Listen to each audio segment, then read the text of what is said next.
Finalmente, todo este ejercicio probatorio y argumentativo nos ha permitido ser espectadores de una historia quimérica, descabellada, como la mejor muestra del realismo mágico, donde se crean personajes, milagros, coincidencias de la divina providencia, ángeles de la guarda con protervos o propósitos, gavilanes, dioses, todo bajo el designio de mancillar la administración de justicia e instrumentalizar las autoridades judiciales que hemos tenido a nuestro cargo, el proceso 38451, 52240 y 3811770, con el ánimo vindicativos contra aquellos que se han atrevido a contrariar sus objetivos, pedir investigaciones, adelantar pesquisas, resolver en derecho peticiones y que aquellas los lleguen a afectar. Avalancha en la cual no han salido librados ni los magistrados de la Corte, sus auxiliares, investigadores, fiscales, vicefiscales, jueces, todo para transmutar el papel de victimario a víctima ante la opinión pública.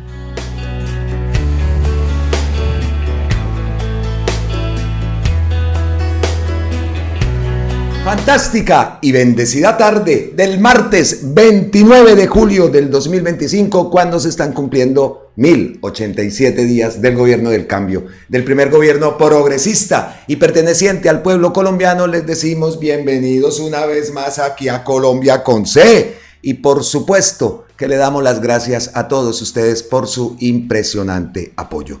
Por supuesto, las reacciones, las repercusiones después de esa sentencia que dictó la jueza Sandra Heredia en contra de Álvaro Uribe el día de ayer, las reacciones siguen siendo muchas y básicamente el video vamos a seguir por esa tónica. Sin embargo, pues también tocaremos otros temas que tienen que ver con, por supuesto, Gustavo Petro, el gobierno del cambio y los avances que se siguen dando, ¿no? Hoy comenzamos el video con este post de Javier Ruiz Agudelo. Buen día y hermosa mañana. Seguramente el día de hoy muchos amanecimos tanto en Colombia como fuera de Colombia, más o menos así. Buen día.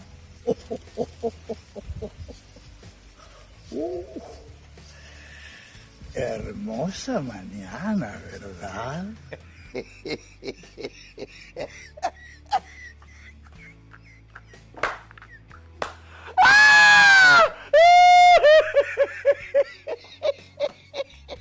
Hermosa, hermosa mañana, ¿verdad? Hermoso, hermoso día. Hagamos un frenazo. Y es una noticia de última hora. La podemos decir que es una noticia de última hora. Escuchamos al gran senador Iván Cepeda en el reporte Coronel. Escuchamos solo un fragmento, solo una parte. Por supuesto, tenía que ver con el senador Iván Cepeda y esa entrevista, ¿no? Después de todo lo que ocurrió ayer. Pero es que lo que quiero mostrarles es que siempre el senador ha sido o se ha resistido a esa idea de ser candidato presidencial. Pues la noticia es la siguiente: el senador Iván Cepeda lo va a pensar. Y yo aquí sí me destapo, desde ya cuenta con mi voto. Desde ya cuenta con mi voto. Hemos escuchado, según la entrevista que dio en el reporte Coronel, que él no le gusta, pero ante la insistencia que se ha vuelto prácticamente como una exigencia de que se lance a la candidatura, va a consultar el tema médico. Es que escuchemos una parte de lo que dijo en el reporte, como lo digo, de Daniel Coronel. Esas exigencias y ya en la forma que van tomando es de una exigencia prácticamente de algunos sectores y me obligan a pensarlo. Yo he dicho que eso lo voy a pensar con toda la cabeza fría, nada de decisiones alocadas. Tiene que reunirse algunas condiciones. Una de ellas, lo digo francamente, estoy practicándome mis exámenes médicos. Si es que mis médicos me dicen que tengo una condición óptima para asumir un compromiso de esa naturaleza, pues ahí haré un chulito, como diciendo, bueno, ahí se reúne una condición, pero lo vamos a pensar muy seriamente. ¿no? Esa, entonces, es la noticia. El senador Iván Cepeda lo va a pensar, va a consultar con sus médicos y esperamos a ver qué ocurre. ¿Qué ocurre? La pregunta que me surge es, digamos que el senador Iván Cepeda diga que sí, ¿aparecería en la consulta popular? La consulta popular, no, ya tengo metida la palabra consulta popular, la consulta del pacto el 26 de octubre, ¿aparecería en ese tarjetón? Y la otra pregunta que me surge es, si hay más candidatos, ¿surgirían y aparecerían en ese tarjetón?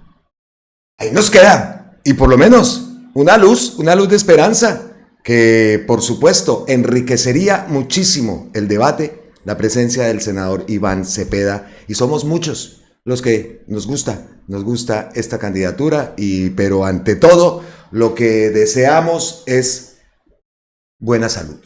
Eso sí, lo queremos enterito al senador Iván Cepeda. Entonces nuestros primeros deseos son esos: que tenga una buena salud, que los exámenes médicos y todas las indicaciones médicas, independientemente de la precandidatura presidencial, le salgan favorables, y que tengamos a este senador Iván Cepeda, si es entonces en el Senado, fuerte porque lo necesitamos. Una persona como él, por supuesto, muy, muy valiosa. Ese era entonces el frenazo, el paréntesis que tenía que hacer, porque por supuesto, la verdad, y no lo oculto, me gustó mucho.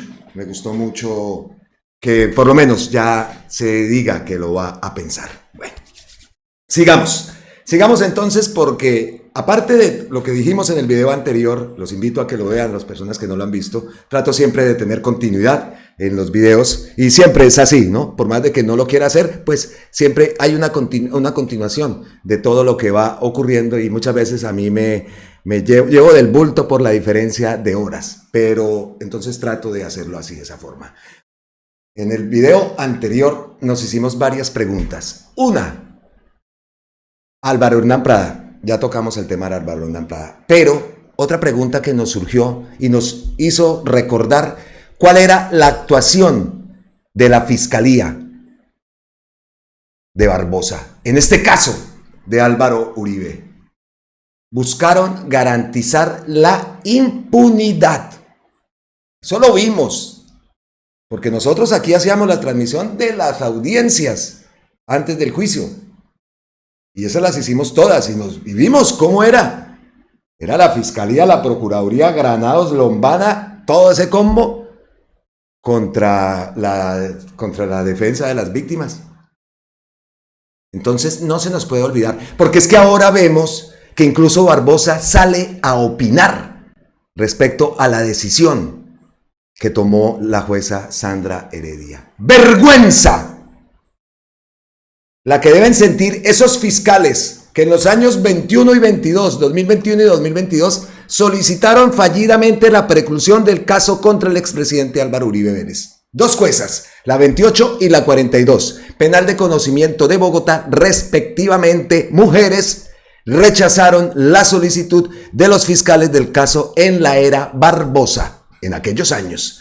Ahora de nuevo, una mujer establece en primera instancia la culpabilidad del expresidente. Y ayer vimos en el video, no fue una mujer, fueron una cadena de mujeres, un ejército silencioso de mujeres que estuvieron detrás de todas estas investigaciones, investigadoras, en fin, juezas, fiscales, que no se dejaron intimidar ante ese poder mediático y brutal del Matarife y toda su horda de seguidores y de medios afines a sus intereses. Vergüenza. Ese post lo envía Andrés Hidárraga Franco, el secretario de Transparencia. Dijimos entonces que Barbosa estaba hablando. Le dieron voz en la W. Fallo judicial contra Álvaro Uribe tiene múltiples problemas. Exfiscal Barbosa. Entonces, ¿quién contesta? Le contesta Reinaldo Villalba. Lo dice quien acolitó la impunidad por su paso en la Fiscalía. Lo dice quien patrocinó 2 solicitudes fallidas de preclusión a favor del hoy condenado. Solicitudes temerarias, negadas por 2 juezas y el Tribunal Superior de Bogotá. Las cosas que hay que ver Le contesta Reinaldo Villalba. Aquí está. Y por ahí leímos un post de Barbosa en días anteriores cuando le nombran el 94% de impunidad. ¿Cómo se pone? ¿Cómo se pone? Estos son unos gamines totales. Gamines, esa es la expresión. Como igual de gamín. Porque es que ahora hay un poco de potras, ¿no? Hay un poco de potras. La potra del ubérrimo. Ya sabemos qué esprit ella es, ¿no? Ahora al final veremos también porque Gustavo Petro se ha manifestado ante lo gravísimo que dijo respecto a la izquierda. Mucho cuidado con la potra del ubérrimo. Entonces, contestó Reinaldo Villalba y aparte a Reinaldo Villalba le preguntan si el veredicto final confirma el fallo de la jueza pero es emitido después de la fecha de vencimiento de términos, que es una palabra que ha surgido otra vez, vencimiento de términos, Uribe será declarado inocente por aquello de la presunción de inocencia. Y contesta el abogado Reinaldo Villalba, para impedir la prescripción, el fallo de segunda instancia debe producirse antes del vencimiento del plazo. Considero que la prescripción no se producirá, hay plazo suficiente. Ojo que esto lo aclara el gran abogado Reinaldo Villalba, que por supuesto también aparece en la miniatura, gracias totales también al gran abogado Reinaldo Villalba. Respecto a la defensa y a todo lo que seguramente lo sabíamos y eso ya estaba cantado, yo se lo escuché incluso a Miguel Ángel del Río hace muchos meses, hace varios meses, que en caso tal de que la condena fuera favorable, o sea, pues que fuera condenado el Matarife, fuera favorable a las víctimas, que el Matarife fuera condenado. Entonces, obviamente, ellos van a apelar esa decisión, eso ya se sabía, pues ya hay fecha. Escuchamos a Jaime Granados que la fecha en que se va a radicar ese recurso de apelación va a ser el próximo lunes 11 de agosto, no el próximo, el lunes 11 de agosto, fecha en que Granados radicará ese recurso de apelación ¿ante quién? Ante el Tribunal Superior de Bogotá. Entonces, 11 de agosto, la fecha que ha dado Granados para recurrir, ¿no? Para apelar la decisión. Otro frenazo, otro paréntesis, que pasó ayer y yo lo nombré en el video anterior, ¿no? Escuchar a la jueza Heredia decir que Yanira Gómez envió las pruebas en 2 ocasiones en 2018 cuando Néstor Humberto Martínez era la fiscal, que ese nombre también aparece en esta baraja. Entonces, Barbosa, toda la cadena y todo el clan de corrupción, aquí lo vemos, pero también Néstor Humberto Martínez, porque este post que envía Wilber Preciado es verdad. La jueza Heredia hablaba y contaba, bueno, lo que vimos y que Yanira Gómez declaró en 2018. Cuando Néstor Humberto Martínez era fiscal. Eso permite dimensionar la impunidad que había tenido el señor Álvaro Uribe Vélez en este caso. Y no solo en este pienso yo, ¿no? No solo en este pienso que en más casos, ¿no? Y por eso también decíamos en el video anterior, esa fama de Jaime Granados, ¿no? De que gana. Vaya uno a saber, presuntamente, cómo han sido esas victorias jurídicas, ¿no? Cómo ha sido ese tramoyeo y cómo ha sido, seguro que eso hay, presuntamente, más de un torcido. Entonces, aparecen 2 nombres de la fiscalía, ¿no? Barbosa, sus tentáculos, Néstor Humberto Martínez. No sé, a mí el olfato me indica que algo raro hay en el asunto. Y el otro nombre, por supuesto, y lo mencionamos en el video anterior, y seguro ustedes también les dio esa repulsina que sentimos cuando escuchamos ese nombre de Álvaro Hernán Prada. Y son muchas las voces que exigimos una investigación. Ya está, no sé qué va a pasar, pero este tipo no puede seguir dizque en el CNE. Eso no puede ser, porque quedó claro, quedó salpicado, untado hasta las trancas, como cómplice de Uribe. Su delito, soborno en actuación penal. ¿La Corte Suprema qué? ¿Para cuándo? Su silencio ensordece, como lo dice el querido Mompirri. ¿Para cuándo inicia el juicio de Álvaro Hernán Prada? Justicia ya, dice el gran Mompirri. Aparte, le vamos a dejar el manejo de las elecciones y el reconocimiento de la personería jurídica del pacto histórico al hoy presidente del CNE, señor Prada, después de lo que escuchamos el día de ayer, y no vaya a utilizar esa sentencia como venganza, negando después personerías jurídicas y saboteando todo el reconocimiento del pacto histórico. ¿Le vamos a dejar el manejo de las elecciones? Exigimos y debemos levantar, y abogados en cadena, tutelas, no sé, pero esto no puede ser.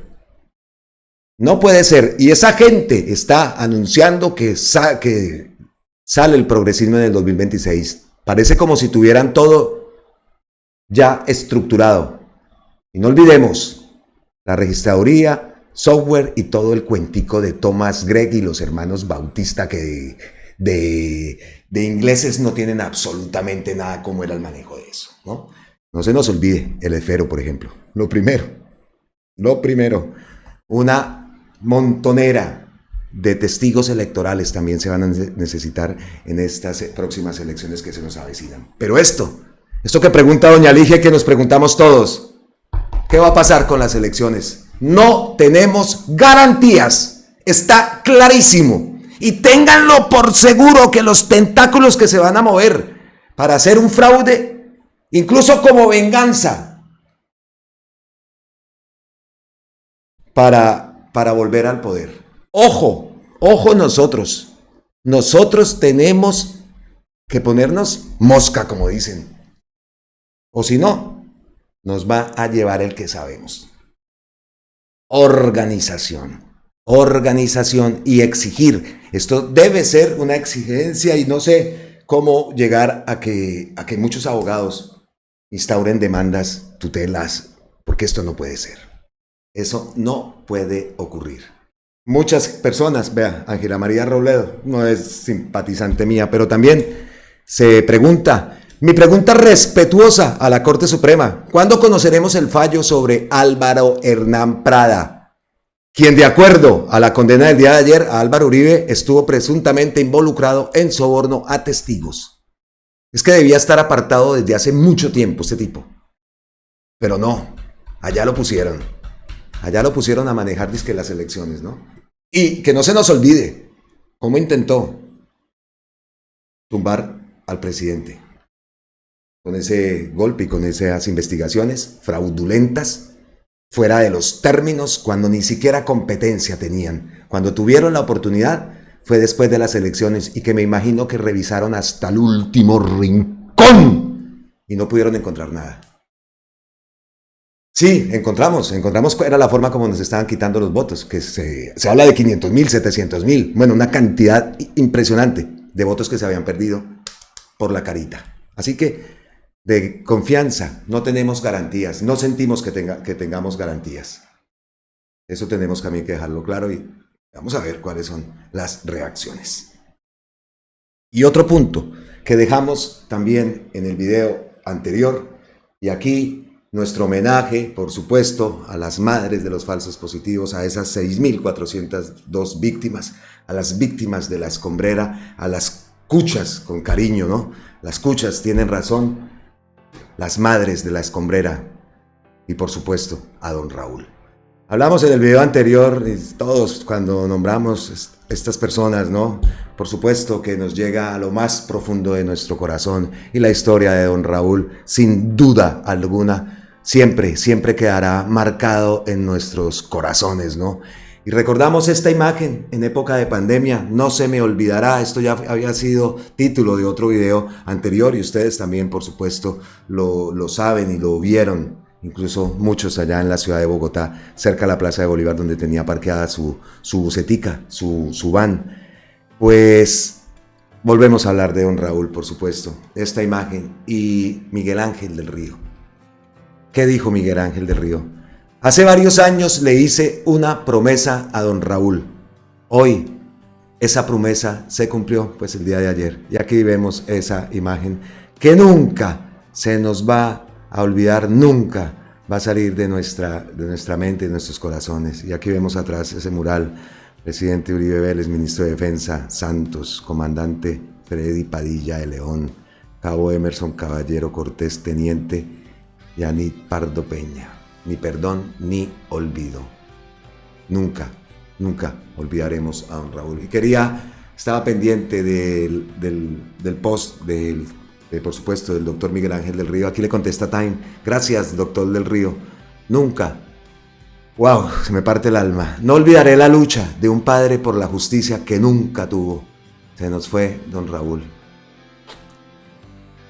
Ay, Dios, estos momentos son los que de verdad duelen, pero en esto le damos por supuesto las gracias al doctor Miguel Ángel del Río. Y don Raúl, el cielo está de fiesta.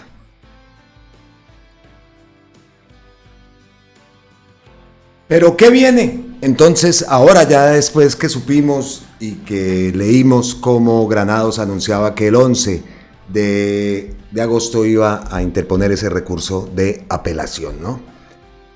¿Qué es lo que viene? Lo primero que tenemos que decir es que la fiscal delegada ante la Corte, Marlene Orjuela, pidió, el día de ayer escuchamos, que la pena para Álvaro Uribe sea mínimo de 108 meses. Es decir, más de 9 años de prisión. Escuchemos ese momento. Para los dos delitos, soborno en la actuación penal y fraude procesal, van de 6 a 12 años, lo que es lo mismo de 72 meses a 126 meses.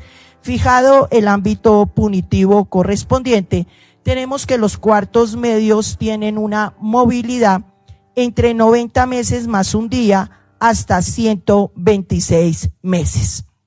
Su señoría, teniendo en cuenta los parámetros fijados en el inciso tercero del artículo 61, considera la Fiscalía que aquel balance de la justicia al momento de señalar la pena, pues parte de 90 más un día, 126 días, y como quiera que concurre una circunstancia de menor punibilidad y dos de mayor punibilidad, se considera que la pena aplicable para este caso frente a uno de los delitos es de 108 meses.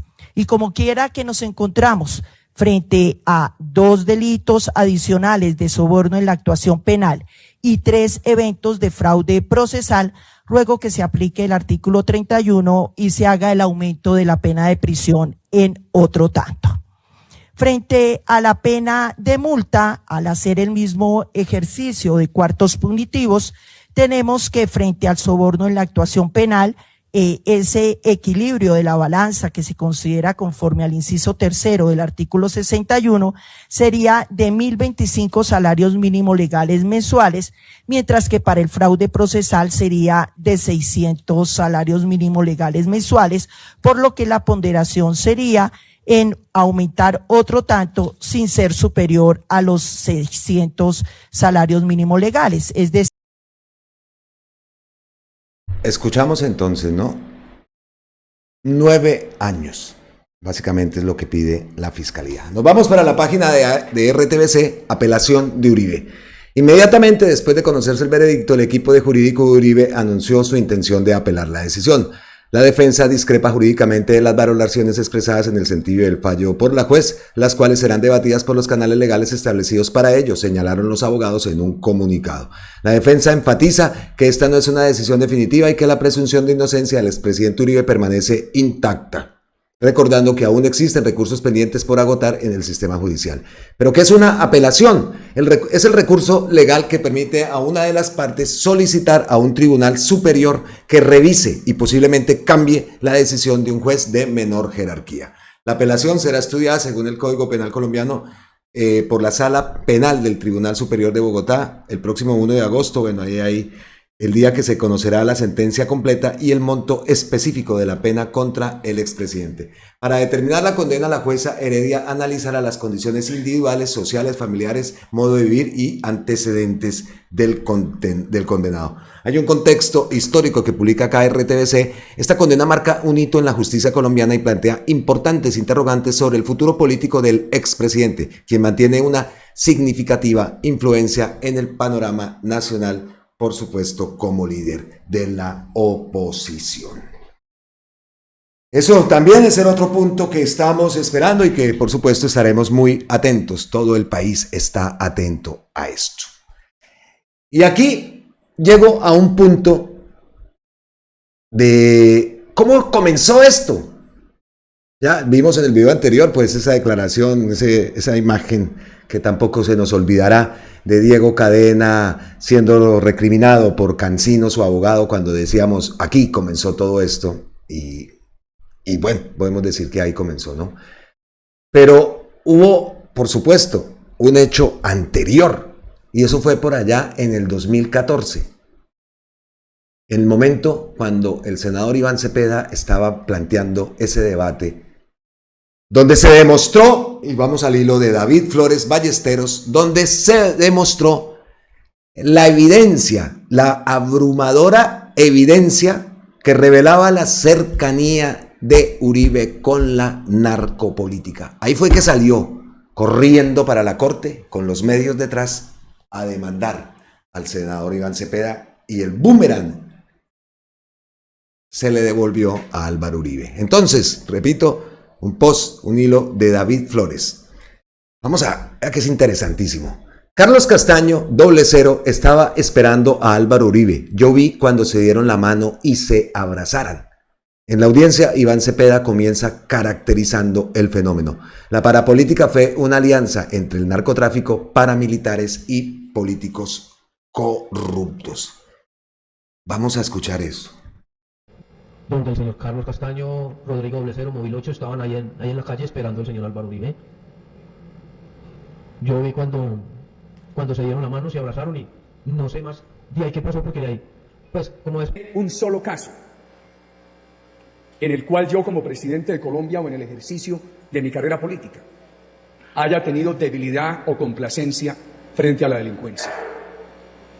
Yo voy a pedir a todos los congresistas que nos han apoyado que mientras no estén en la cárcel, a votar las transferencias, a votar la capitalización de Ecopetrol, a votar la reforma tributaria. Muchas gracias. Este debate gira sobre la parapolítica y sus consecuencias para nuestro país. Parapolítica es realmente un eufemismo que se ha acuñado en Colombia para denotar una macabra alianza entre al menos tres sectores. De una parte, el viejo narcotráfico, que ha ido mutando en la historia del país. De otra parte, los ejércitos paramilitares. Y por otra, sectores supremamente degradados y corruptos que llegaron a ocupar altos cargos en el Poder Ejecutivo y Legislativo. El paramilitarismo creó un aparato de muerte que erigió una montaña inmensa de cadáveres sobre los cuales se llegó a la cúspide del poder en Colombia. Desalojó y despojó territorios enteros. Sus tentáculos llegaron a colonizar el poder local, el Congreso y muchos ámbitos del Estado colombiano. La parapolítica se convirtió en un modelo en el que se moldeó la idea de que era posible cualquier clase de actuación y conducta políticas sin escrúpulos para reemplazar los valores democráticos y para activar las palancas de la criminalidad de lesa humanidad en Colombia. Pues bien, este debate es sobre una responsabilidad que todavía permanece silenciada, que todavía no ha sido interpelada de manera eficaz la responsabilidad que le puede caber al hoy senador Álvaro Uribe Vélez. Recuerda también, nos recuerda Gustavo Petro, ¿no? Ese tipo de debates. Entonces, continuamos. Uribe, director de Aeronáutica. 1.1, Tranquilandia. Iván Cepeda comienza con la licencia que expidió Álvaro Uribe al helicóptero de su padre, pues ese helicóptero apareció en el complejo cochinero Tranquilandia. Escuchemos. Es que el entonces director de la Aeronáutica le concedió una licencia a su padre, al señor Alberto Uribe Sierra. Le concedió una licencia para el helicóptero que tiene la matrícula HK2704, que pertenecía a una compañía de la cual era integrante el señor Uribe Sierra, Aerofotos Amortegui Limitada. Pues bien, ese helicóptero apareció luego, y allí está el documento que sustenta, en la ciudadela del narcotráfico Tranquilandia. El senador Uribe ha dicho que ellos, la familia Uribe, después de la muerte de su padre, hicieron una dación a la compañía. Sin embargo, aquí tenemos el documento que muestra la fecha en que fue ese traspaso. Se produjo, según lo dicho o lo autenticado en el documento, 2 meses después de haberse producido este allanamiento y esta incautación. Por su parte, el entonces ministro de Justicia, el doctor Lara Bonilla, le señaló a su hermana Cecilia Lara Bonilla, a raíz de el allanamiento a Tranquilandia, lo siguiente: lo ocurrido en Tranquilandia es muy grave y compromete a gente muy importante de la política del país. El helicóptero que había cogido en Tranquilandia era del padre de Álvaro Uribe Vélez. Igualmente transmitió su inquietud al coronel de la policía Jaime Ramírez, también asesinado por el narcotráfico. Dice el coronel Ramírez que Lara Bonilla le manifestó que si a él le hacían un atentado, iban a ser los que eran propietarios de lo incautado en el Yarí, es decir, en Tranquilandia. Y le pedí una mayor explicación, a lo cual el ministro me respondió: sí, los dueños del helicóptero y los aviones que ustedes alcanzaron a incautar en Tranquilandia. No sé si alcanzan a ver la fecha. Repetimos, esto fue en septiembre 17 del 2014.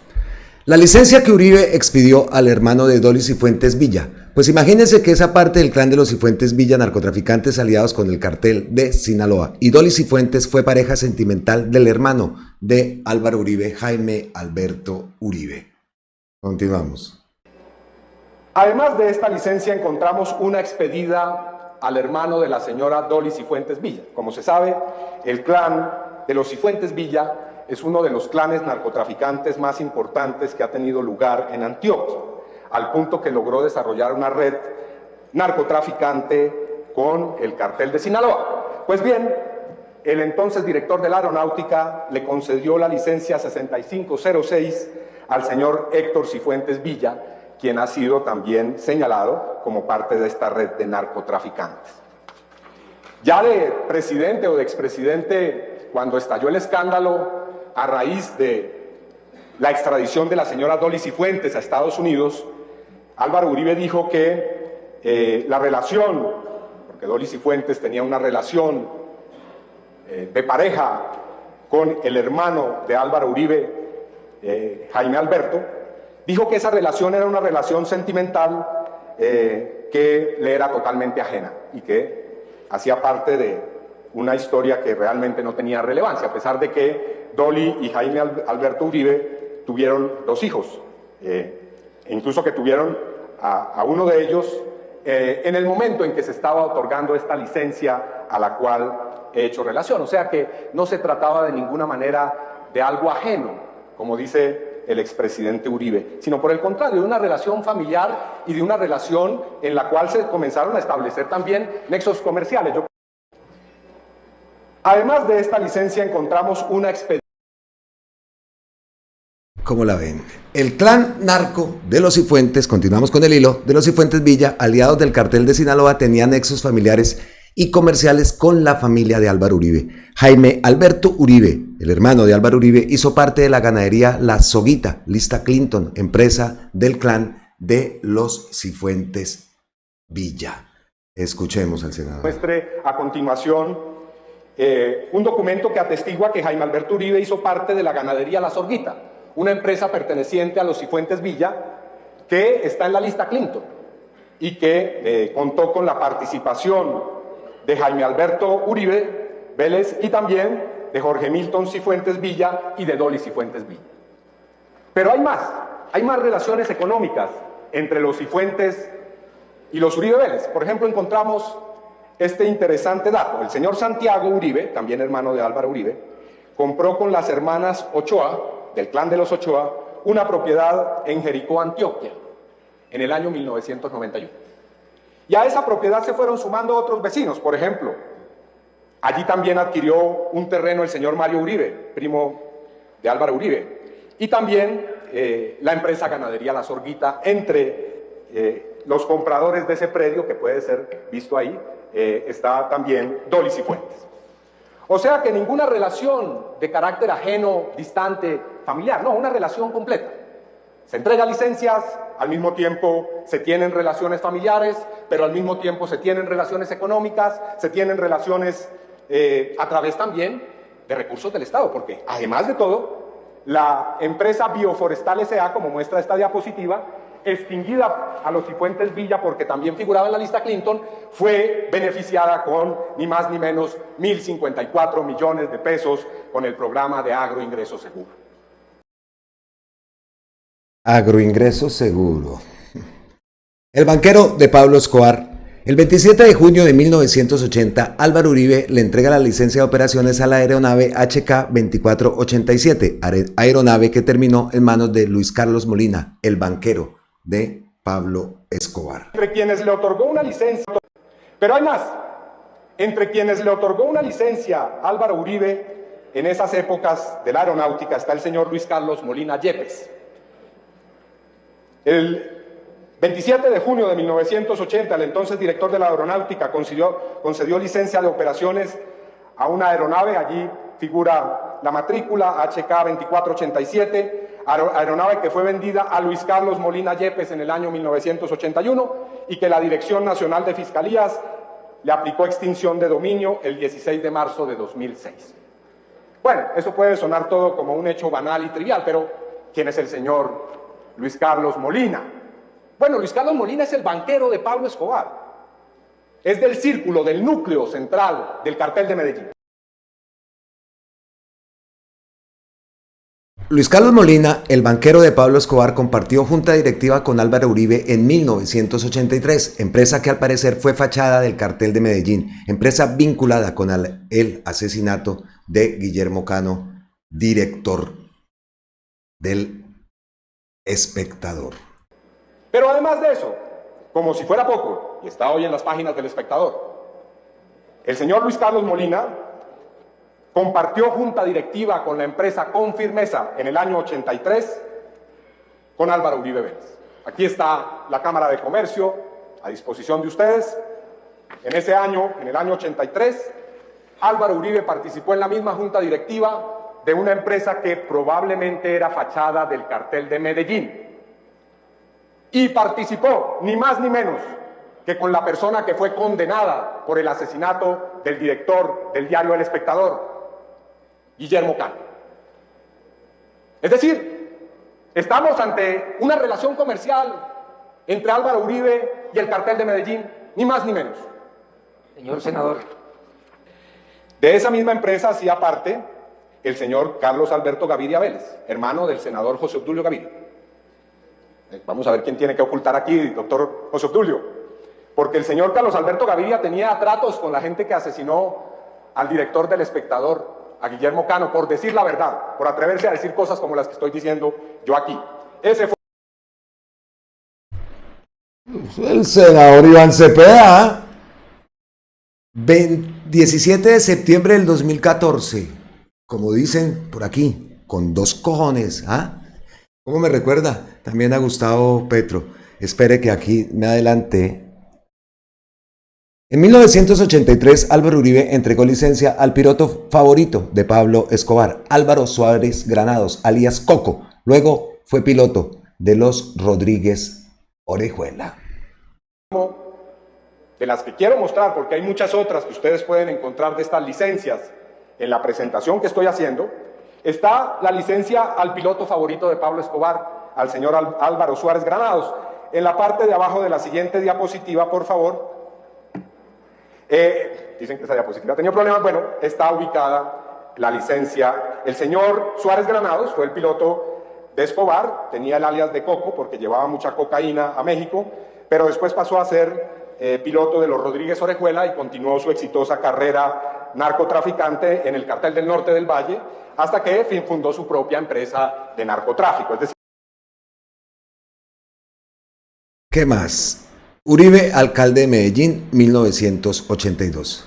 Belisario Betancur, el presidente me llamó y me dijo, ¿cómo es posible que tengamos en la alcaldía de Medellín a Álvaro Uribe, una persona que me ha dicho tiene nexos con narcotraficantes? Exgobernador de Antioquia, Villegas Moreno. Estuvo en la alcaldía de Medellín entre agosto y diciembre de 1982, se produjo a raíz de la preocupación que manifestó el entonces presidente de la República, Belisario Betancur, con las siguientes palabras al entonces gobernador de Antioquia, Álvaro Villegas Moreno. En un libro que ha sido reseñado por María Jimena Duzán, que es autobiográfico, el entonces gobernador dice que el presidente de ese entonces, Belisario Betancur, lo llamó y le hizo en un tono airado la siguiente pregunta: ¿cómo es posible que tengamos en la alcaldía de Medellín a una persona de quien me han dicho tiene nexos con los narcotraficantes? Las corridas del alcalde Álvaro Uribe en apoyo a Medellín sin tugurios, de Pablo Escobar. Además, en esta corrida de toros estuvieron como rejoneadores Alberto Uribe Sierra, hermano de Uribe, Fabio Ochoa, clan narco de los Ochoa. En el que se dice de la alcaldía de Medellín también quedó registrada en la prensa. Por ejemplo, aquí tenemos un recorte del Colombiano del 3 de diciembre de 1982, en el que se dice que ha provocado un gran malestar en los círculos nacionales el hecho de que el alcalde participe en corridas taurinas, incluso en la calidad de torero, utilizando también para llegar a esas corridas el helicóptero de la alcaldía, y que en esas corridas de toros estén también como rejoneadores los señores Ochoa y también incluso el propio Pablo Escobar, como lo vamos a ver. Aquí tenemos una de esas corridas que suscitó el escándalo, la corrida de Niquía del 28 de noviembre de 1982, en la que estuvieron presentes Fabio Ochoa y Álvaro Uribe Vélez. Aquí tenemos otra. Esta es especial. Esta fue una corrida de toros en la que estaba como rejoneador Alberto Uribe Sierra. En el año 1983 ya se había producido el escándalo, ya había salido de la alcaldía Álvaro Uribe, pero había entrado a la empresa con firmeza con el señor Molina. Pero aquí tenemos el cartel de una de esas corridas en las que aparece anunciado que como rejoneadores en esa tarde estarán presentes Alberto Uribe Sierra y Fabio Ochoa. Pero, digamos, aquí lo particular es que esa es una corrida de beneficencia para la Corporación Medellín Sin Tugurios. Y también es una corrida que está patrocinada por Bicicletas Osito, que es ni más ni menos que la empresa del hermano de Pablo Escobar, alias El Osito. Bicicletas Osito, ¿ah? Alias Don Berna, otro punto. En 1992, Don Berna declaró: Álvaro Uribe y Bernardo Guerra Serna fueron las fichas del cartel de Medellín frente a la institucionalidad.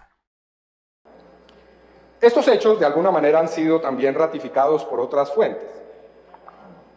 El señor Diego Fernando Murillo Bejarano, alias Don Berna, presentó una declaración en el contexto del proceso de los hermanos Moncada en 1992, dado que estos hermanos, como se sabe, fueron asesinados por Pablo Escobar, siendo sus socios en la catedral en el año 1992, de una manera macabra. Bueno, el señor alias Don Berna, el 8 de octubre de 1992, en una declaración rendida, señaló que Álvaro Uribe Vélez, Bernardo Guerra Serna y otros políticos eran las fichas del cartel de Medellín frente a la institucionalidad. Impresionante ese debate. Recordamos que lo traje aquí porque ese es el debate que inicia todo este largo proceso entre Álvaro Uribe y el senador Iván Cepeda, que como vimos el día de ayer, pues tuvo condena Álvaro Uribe. Esas graves denuncias que estaba haciendo el senador Iván Cepeda enloquecieron al Matarife y seguro que toda la vida se arrepentirá de haberse ido a calumniar al senador Iván Cepeda, buscando su muerte política, y vaya uno a saber qué otras cosas más, porque es así. Entonces, ya hemos visto bastante, vimos esa parte del senador Iván Cepeda, recordamos esa parte firme del senador Iván Cepeda que nos recuerda mucho a los debates de Gustavo Petro. Así que, hablando de una posible, primero la salud, eso sí, pero una posible precandidatura del senador Iván Cepeda, pues cojones para enfrentarse a esa gente los ha tenido, y los ha tenido toda su vida. A mí, la verdad, vamos a ver qué ocurre. Vamos a ver qué ocurre. Esto no es publicidad política pagada, ni nada de eso, ni PPP, nada. ¿No? Simplemente yo siempre lo he manifestado acá.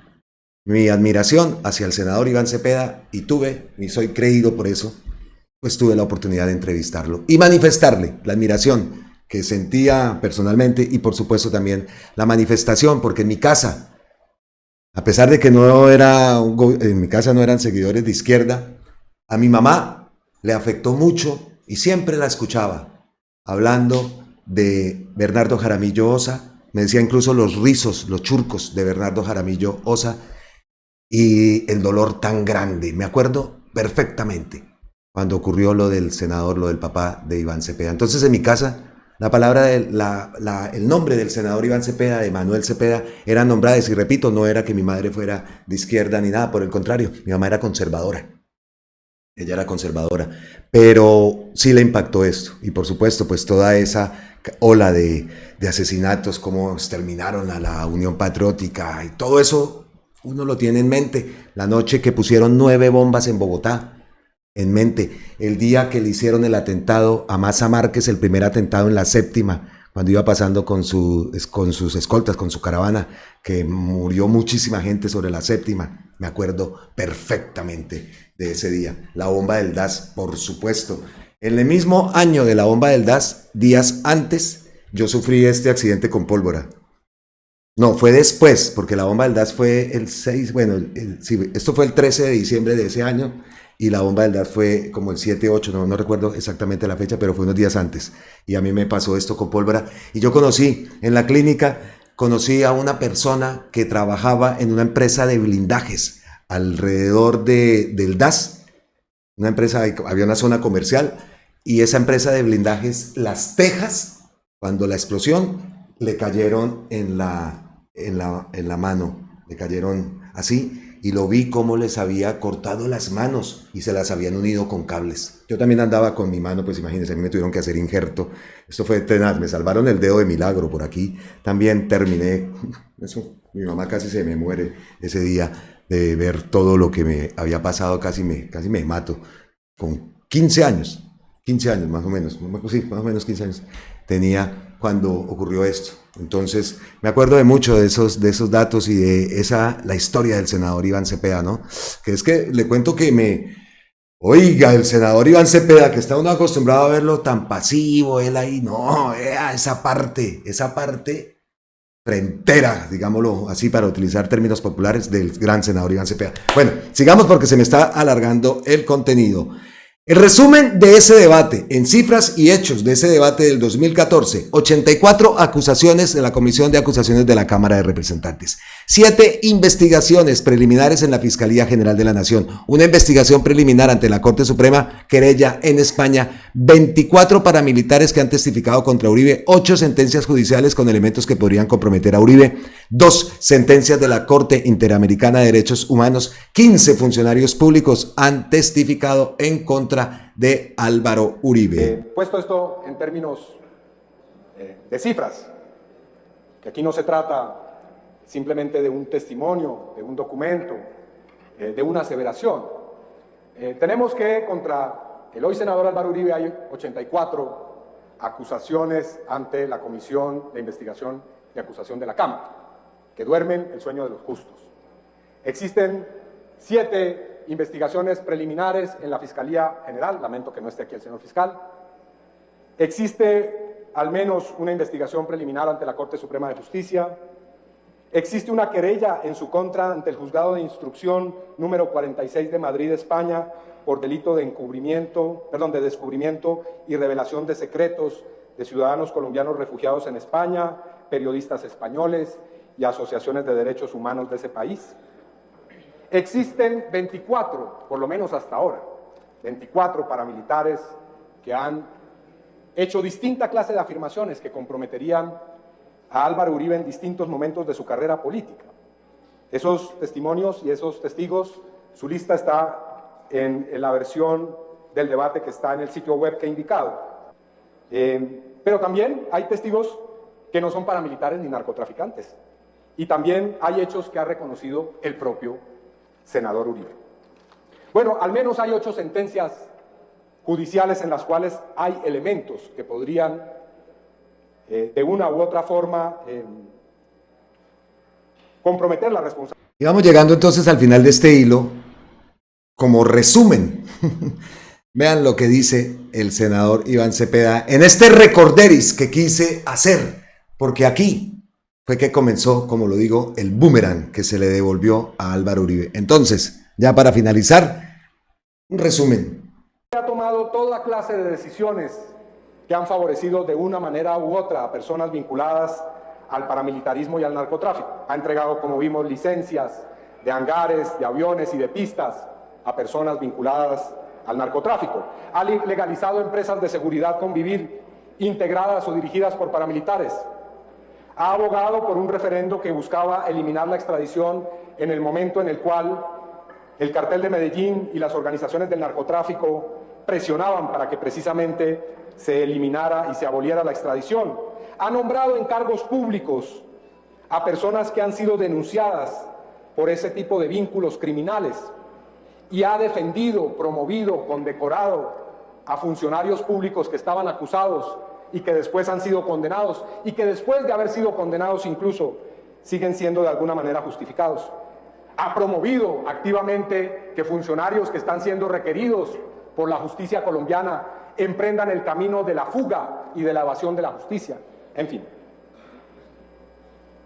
Álvaro Uribe, además de eso, ha hecho negocios familiares o personales con al menos 11 personas condenadas o acusadas de ser paramilitares y narcotraficantes. Ahí está una lista que ustedes pueden encontrar con detalle en la versión escrita. Un datico que se me olvida, hay 15 funcionarios estatales que también han testimoniado en contra, o exfuncionarios estatales que han testimoniado en contra de Álvaro Uribe. Pues ese fue el resumen entonces que publica David Flores Ballesteros, director de Gobierno, Derechos Humanos y Paz de ENP Colombia, que nos recuerda y nos hace este gran hilo, un gran trabajo de verdad, y quise darle visibilidad porque de verdad es muy interesante y de pronto no nos acordábamos yo sí ya había visto el debate, no en esa época, pero sí ya lo había visto anteriormente. Y el debate, por ahí hay un video en YouTube que fue el que yo vi, dura como 1 hora y media, más o menos. Si quieren verlo, pues pueden buscarlo. Debate, a ver por acá. Intervención del senador Iván Cepeda Castro, es 1 hora 32. Intervención del senador Iván Cepeda Castro en debate sobre el paramilitarismo. Ahí lo pueden encontrar en YouTube, facilito. Lo pueden escuchar porque es bastante interesante. Bueno, vamos llegando a las ñapitas. Me toca cortar un poquito, pero no vamos a cortarlo, a dejarlo más importante, por supuesto. Vamos llegando a las ñapitas porque tenemos que cambiar de tema, por supuesto. Dejar esto a ver qué ocurre. Vamos a esperar la sentencia. Vamos a esperar qué decisión toma, primero que todo, la salud de nuestro senador Iván Cepeda, y esperar si decide entonces pues lanzar su precandidatura a la presidencia de la República.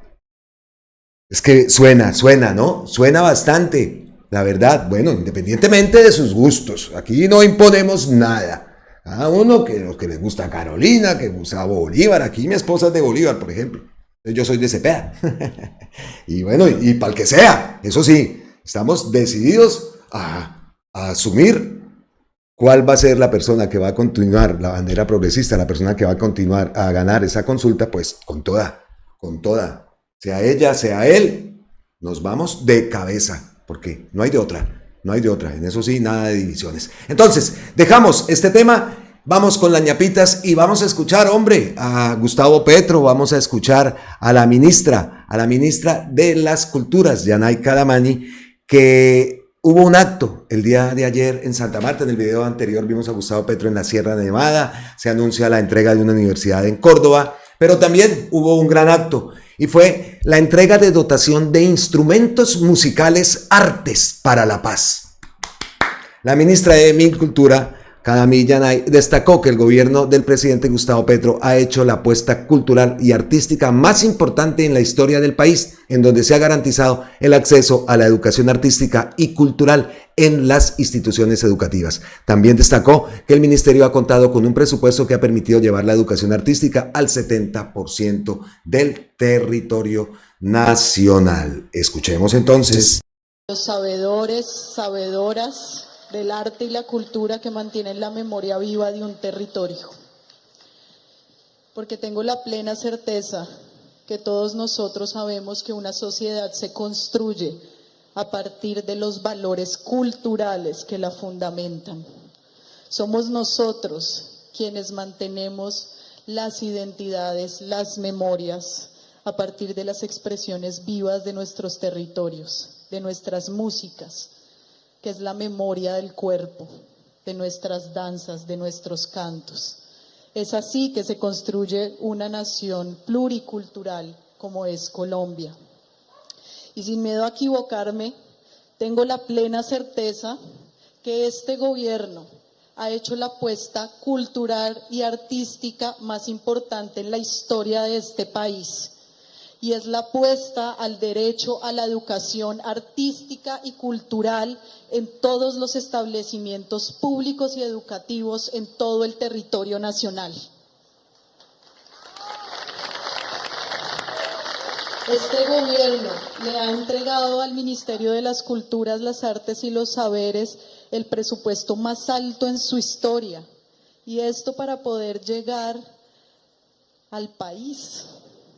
Hoy estamos llegando al 70% del país, más de 731 municipios, más de 4.000 artistas formadores contratados. En el departamento del Magdalena no solo estamos en Santa Marta, estamos en la zona bananera, estamos en la Ciénaga, estamos en el Banco Magdalena, estamos llegando a donde nunca antes nadie había llegado, reconociendo el saber y el valor de la educación artística y la dignidad para una educación integral. Nuestra apuesta es a que todos los niños, niñas y jóvenes de este país tengan derecho a construir su memoria y su historia desde un lugar diferente. A ver si algún día dejamos de ser hijos de la violencia y empezamos a ser hijos de la esperanza. Y eso solo pasa por un cambio estructural. Yo tengo plena certeza que este gobierno sabe que un desarrollo y una construcción de paz no solo pasa por una inversión económica, por una inversión infraestructural, por un desarrollo en el plano material. Estoy convencida de que este gobierno tiene la certeza de que ante todo hay que reconstruir valores culturales, porque ¿de qué nos sirve una redistribución justa si seguimos teniendo una Colombia en la que prevalece el interés particular por el sentido de lo colectivo, de lo comunitario? Qué buenas palabras, la verdad. Me gustaron mucho esas palabras. Eso se dio, repetimos, en el marco de la entrega de dotación de instrumentos musicales del programa Artes para la Paz. Y también tenemos palabras, por supuesto, del presi Gustavo Petro, que también estaba ahí, lo vimos. Luego, el arte es consustancial al ser humano. Querer expresarse es fundamental, porque no estamos solos en las estrellas. Expresarse es para otros, para otras. para un presente, pero también para un futuro que puede ser por milenios. El arte es lo que expresa la humanidad. Aristóteles ya lo decía. Es la cultura que él llamaba política. A tan alto grado tenía Aristóteles el concepto de política, lo que nos diferencia del animal simple. Saber, entender, pensar en los demás y en sí mismo. Por tanto, saber, entender, conocer y sentir van de la mano. No podríamos saber sin ser sensibles.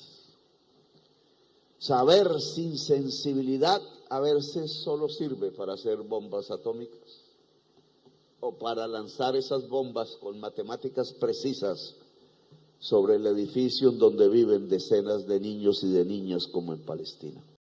Nos vamos para la página de Radio Nacional de Colombia para profundizar un poco en este evento que se dio a cabo el día de ayer y que pues por el tema de Álvaro Uribe de pronto no ha tenido la repercusión y la difusión que debería tener y debe ser máxima. En el marco entonces del programa Arte para la Paz, Gustavo Petro lideró la entrega de instrumentos musicales a más de 600.000 niños en Santa Marta. Vea pues el acordeón. Vea pues el acordeón, yo no sé mucho de acordeones, pero sí es esa marca Homer, pero sé que esa sí es buena. Así que buenos acordeones. No, perdonen ustedes si no digo la marca bien, no soy muy de vallenato, pero es una apuesta entonces para transformar la nación a través del arte y la cultura. Gustavo Petro junto a la ministra de la Cultura, Artes y los Saberes, Yanay Kadamani, dotaron instituciones públicas de la ciudad con instrumentos musicales beneficiando a centenares de niños. Yo digo también, así también entonces con el deporte, por supuesto que se puede. Vean los instrumentos, pues, muy bueno ese momento. Entonces, mira, aquí tenemos más imágenes que ha publicado Radio Nacional de Colombia con los instrumentos que han sido entregados por el gobierno. Entonces, instrumentos musicales a más de 600.000 niños en Santa Marta. Listo, bueno, vamos llegando al final del video. Es que estoy buscando una manifestación de Gustavo Petro y ojo con esto porque aquí sí nos ponemos serios y es la siguiente, digamos, ñapita que tenemos para el día de hoy. Ojo, que las mejores yeguas del cartel de Medellín, el cartel de la Toga, de la Costa Nostra y del Centro Democrático serán reunidas. Eso dice Gonzalo Guillén, pero no es eso lo que es importante, ¿no? Sino que traemos aquí a la yegua, a la potranca del ubérrimo, que aparte está desatado. Y tal vez desatado no sea la palabra, porque lo que está cometiendo es un delito. En la FM y en varios medios dijo que había que, mire lo que dice Abelardo de la Espriella, la izquierda radical es un cáncer que hay que erradicar. Abelardo de la Espriella sobre el fallo de Álvaro Uribe. Voy a destripar la izquierda. 9:02 de la mañana. Gracias, doctor de la Espriella, responde Juan Lozano, director de la emisora, y lo despide. En las mesas de radio opinan de todo, pero aquí nadie dijo nada. Eso lo publica Sergio @agualaboca. Destripar la izquierda es un cáncer que hay que erradicar, la izquierda. Pues Gustavo Petro reaccionó y le solicitó a la Fiscalía General de la Nación y a la Justicia de los Estados Unidos iniciar investigación contra esta persona que amenaza de muerte a un grupo poblacional con identidad política, que es un crimen contra la humanidad. Escuchemos. Vuelve. Y sepan ustedes, señores de la izquierda, que en mí tendrán siempre un enemigo acérrimo que hará todo lo que esté a su alcance para destriparlos como corresponde, porque ustedes no merecen un trato diferente. Conmigo no va a haber sentadas, conmigo no va a haber saludos, conmigo no va a haber nada, absolutamente nada distinto a enfrentarles determinada y decididamente para acabar a ese cáncer que significa la izquierda radical. Ojo.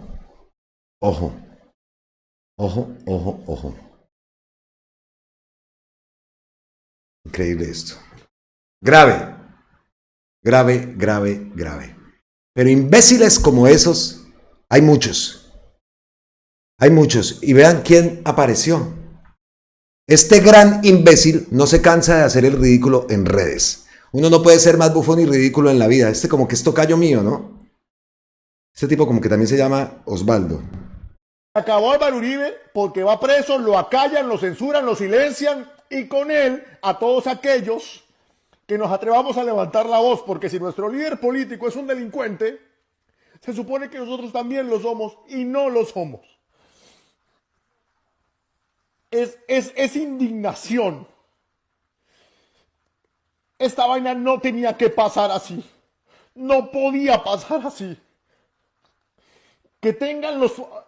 Escúchame, voltearon todo, lo tergiversaron todo, lo pudieron todo. Yo entiendo que haya dos Colombias antiuribistas. La imberbe, inmadura, ignorante, que no conoce, que no paga renta, que no anda ni en bicicleta, que no paga ni siquiera la renta del celular. Yo entiendo que esa Colombia imberbe hoy esté gritando de alegría. ¡Voy, hueputa! ¿Ah?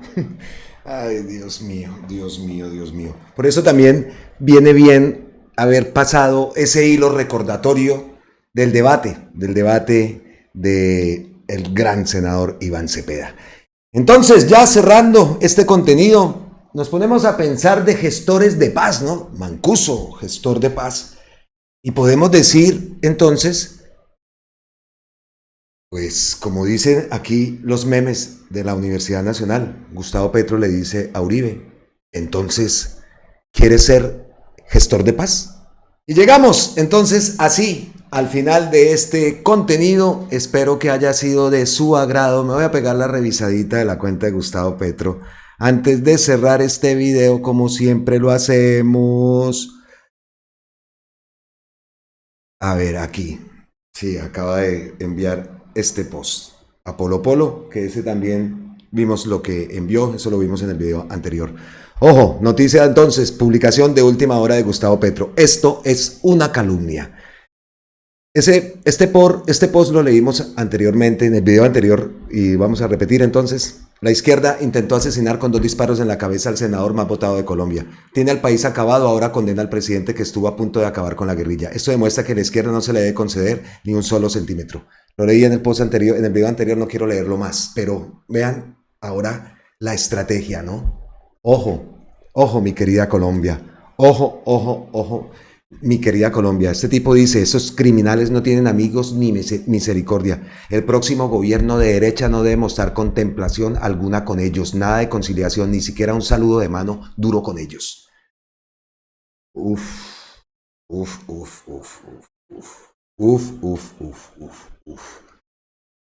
¿Qué ha dicho Gustavo Petro entonces? Le solicito a la Corte Suprema iniciar una investigación penal contra este congresista. En el proceso no existe ningún indicio que muestre que la izquierda haya atentado con el senador Uribe Turbay. Todos los indicios llevan hacia el narcotráfico por ahora. Le solicitaría también a la Fiscalía General dar un informe a la ciudadanía sobre el proceso investigativo. Esto yo no sé si se puede quedar solamente con la publicación en X.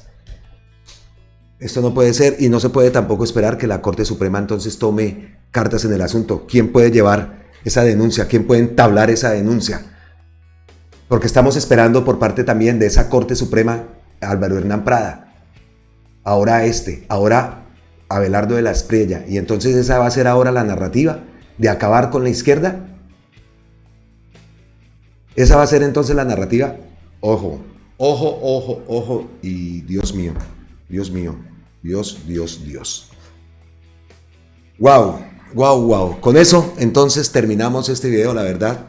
Bastante preocupados por estas últimas acciones que están derivando y que se sabía que esta condena a Álvaro Uribe iba a tener alguna retaliación por parte de esta derecha criminal y asesina de Colombia. Cuídense mucho, por favor, tanto en Colombia como fuera de Colombia, porque eso no es nada agradable lo que quieren hacer y lo que están intentando ahora. He visto más posts con esta narrativa, pero estaremos entonces pendientes a ver qué acciones judiciales se toman. Esto no se puede seguir permitiendo. Y ya tiene que haber también un precedente, y en este caso la Corte Suprema de Justicia tiene que actuar. Vamos a ver qué ocurre. Dejamos aquí entonces un abrazote ancestral desde la distancia. Como siempre, millones de gracias eternas, totales e infinitas a todos ustedes. Miles y miles de bendiciones. Que Dios me los bendiga. De verdad, que Dios nos bendiga a todos. ¿Cierto? Nos vemos mañana. Aquí ya está anocheciendo, entonces ya pronto nos vamos a descansar. Nos vemos el día de mañana. Un abrazote. Se les quiere con toda. Muchas gracias, de verdad. Chao.